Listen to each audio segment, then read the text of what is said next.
Olá, crianças, tudo bem com vocês? Sejam bem-vindos a mais uma aula de Geografia. Hoje a gente vai trabalhar o assunto sobre a regionalização do Brasil. Nas aulas anteriores a gente trabalhou um pouco alguns conceitos do que é regionalização, quais os critérios que são utilizados para regionalizar um determinado espaço, e hoje a gente vai ver os dois temas, as duas formas de regionalização que o material de vocês apostilado apresenta, que é o primeiro quadro que vocês têm aí, a regionalização brasileira, segundo o IBGE, e a regionalização geoeconômica, tá ok? Então, logo depois vocês têm algumas orientações em relação às regiões do IBGE. Aí você vê o mapa do Brasil, onde está regionalizado, né, as 5 regiões brasileiras.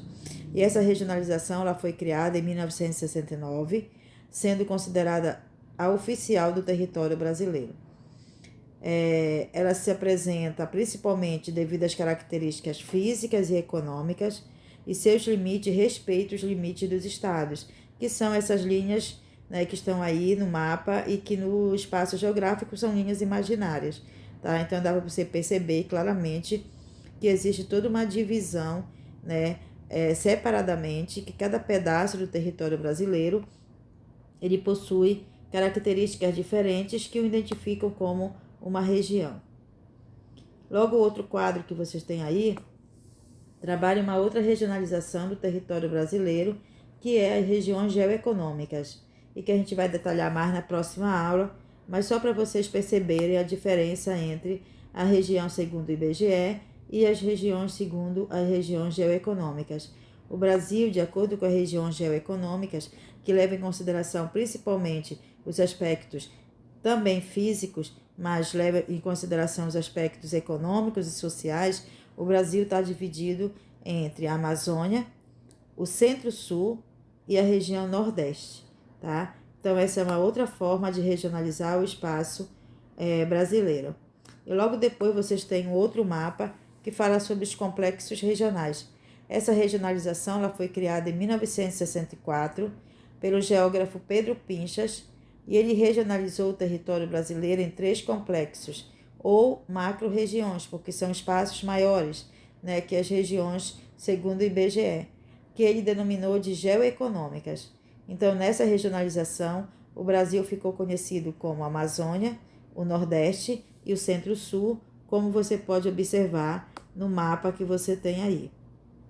E o último mapa que vocês têm, o último quadro, ele mostra um pouco os dois mapas juntos, para a gente poder observar aí a diferença entre eles. Então, a divisão do Brasil em 5 regiões, como eu já falei, ela foi criada em 1969 pelo Instituto Brasileiro de Geografia e Estatística. Antes disso, em 1967, o geógrafo brasileiro Pedro Pinchas já havia proposto uma outra regionalização, e que ele denominou de geoeconômica. Essa regionalização ela baseia principalmente no processo histórico de formação do território brasileiro, especialmente levando em consideração os efeitos de industrialização. Dessa forma, busca refletir a realidade do país, compreender seus mais profundos contrastes e não somente o que nós chamamos de aspectos físicos.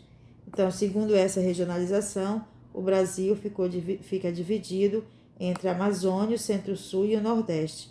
E você pode observar aí, né, no mapa, nos dois mapas, essa diferença entre as duas formas de regionalização do território. Tá ok, crianças? Então, na próxima aula, a gente continua falando sobre as diversas formas de regionalização do território brasileiro. Tá bom? Tchau, gente. Até a próxima aula.